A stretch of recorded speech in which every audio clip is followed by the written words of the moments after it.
Essential हुई आपके think fundamental ग्रोविक्स, ये एक ऐसी सीढ़ी है जो मतलब जिन्हें डुप्लीकेशन के लिए जिनको आप एक सिलेबस पा सकते हैं। अगर आप इस सिलेबस को नहीं पढ़ रहे हैं तो आप आगे ग्रो नहीं कर सकते। वो सीढ़ी आपको बहुत हेल्प करेगी और एक बार नहीं, उनको बार बार पढ़ने की चीज है। సో ఇక్కడ చూడండి, సో మరి మనం మన ఏం డూప్లికేషన్ చేయాలంటే డూప్లికేషన్ చేయాల్సిన సిలబస్ ఏంటి సార్? మరి ఓకే డూప్లికేషన్ చేయమంటారు, కానీ ఏం డూప్లికేషన్ చేయాలంటే ఏదైతే 13 ఎసెన్షియల్స్ ఉన్నదో, ఏదైతే థింక్ ఫండమెంటల్ గ్రోవిక్స్ ఉన్నాయో ఈ సీడీలను మనము డూప్లికేట్ చేయాలన్నమాట. మన టీం వాళ్ళు అందరూ ఇదే పని చేస్తే ఎక్సలెంట్ గ్రోత్ వస్తుంది మన టీంలో అని చెప్తున్నారు. एक नेक्स्ट पॉइंट जो डुप्लीकेशन के अंदर लीडरशिप बनाने में जो सबसे ज्यादा काम आएगा वो काम में आता है कि जो डुप्लीकेशंस के लिए क्या चाहिए।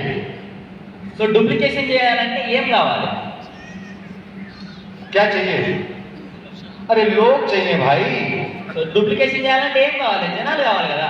लोग चाहिए, लीडर चाहिए, యెస్ కావాలి కదా. तो कभी भी लीडर एक वो चीज होती है जो लीडर बनाए नहीं जा सकते। సో లీడర్ అనేది ఎట్లుంటది అంటే ఎప్పుడు మనము తయారు చేయడం అనేది ఉండదు అనమాట. आप ये नहीं कह सकते कि फलाने के घर में लीडर पैदा हुआ। సో మనం ఇక్కడ చెప్పరాదు ఏంటంటే ఇట్లా లీడర్ తయారైన పుట్టిన. और अगर इस वर्ड को हम इस इंडस्ट्री के हिसाब से बात करते हैं तो लोग आगे बोलते हैं सर वो फलाने कंपनी का लीडर आया है मेरे पास। कहते कि नहीं कहते हैं? तो इस तरह से मत रहना। लीडर पैदा नहीं होता, लीडर बनाया नहीं जाता है, लीडर ढूंढा जाता है। లీడర్ అనే వ్యక్తులను మనం తయారు చేయలేము, లీడర్ అనే వ్యక్తులను వెతకాల్సి ఉంటుంది అని చెప్తున్నాడు అనమాట. దీనికోసం గ్రేట్ క్లాప్ చేయొచ్చు. ये ताली बजा के आपने भरत जी की इज्जत बचाई है। ఈ క్లాప్స్ కొట్టిన ఇజ్జత్ కాపాడుతున్నా అంటున్నాడు. जो मैं क्योंकि मुझे लग रहा था कि मैं तो बातें बहुत बढ़िया कर रहा हूँ, लेकिन आप ताली नहीं बजा रहे हो, इसका मतलब भरत कहीं ना कहीं गड़बड़ कर रहे हैं। సార్ ఏమంటుండంటే నేను కరెక్ట్ చెప్తున్నా కానీ మీరు క్లాప్స్ కొట్టలేదంటే భరత్ కరెక్ట్ ట్రాన్స్లేషన్ చేస్తలే అంటున్నాడు.